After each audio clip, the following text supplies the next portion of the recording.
Overload गाड़ियों के खिलाफ क्रैकडाउन होगा, रूल्स और परमिट्स की खिलाफ वर्जी पर कार्रवाई की जाएगी, ट्रांसपोर्ट माफिया के खिलाफ ऑपरेशन किया जाएगा। अब इसमें पीरा फोर्स को इस्तेमाल किया जाए, आल्दो कि हमारे पास ऑलरेडी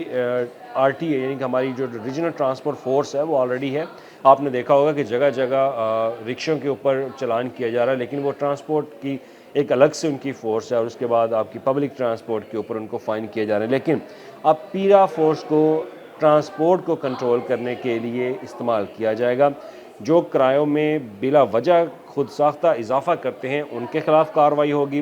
बिला वजह जो आपने अड्डे बनाए होते हैं उनके खिलाफ कार्रवाई होगी। उसके लिए जो ट्रांसपोर्ट डिपार्टमेंट है या रीजनल ट्रांसपोर्ट अथॉरिटीज़ हैं वो पीरा फोर्स को वो एम्पावर करेंगी, उनको अख्तियारात देंगी, वो कभी भी कॉल करेंगे कि पीरा फोर्स यहाँ पर आके कार्रवाई जो है वो करे। फौरी तौर पर फैसला किया जाएगा, सील की जाएगी आपकी शॉप जो है, आपकी बस, आपकी रक्षा, आपका जो ट्रांसपोर्ट की गाड़ियाँ हैं वो सील कर दी जाएंगी। अगर उसमें कोई भी अगर आपने गवर्नमेंट की पॉलिसी उनके असूलों के ख़िलाफ़ अगर आपने वहाँ पर ड्राइविंग की, अड्डा बनाया, तो इस तरह की कार्रवाई जो है वो रीजनल ट्रांसपोर्ट के ऊपर जो है की जाएगी। अब एंटी इंक्रोचमेंट और रियासती जो ज़मीन होती है, ये सबको पता है स्टेट लैंड है, स्टेट लैंड के ऊपर कब्ज़ा वागज़ार करवाने के लिए पीरा फोर्स जो है इक़दाम कर रही है और इसके लिए अब हुकूमत ने बाकायदा पीरा फोर्स को मज़ीद अख्तियारात जो है वो दे दिए हैं। अब तो असला भी उनको फ्राहम किया जाएगा। आपने ऑलरेडी सुना होगा कि उनको जो पेंट गन्स होती हैं,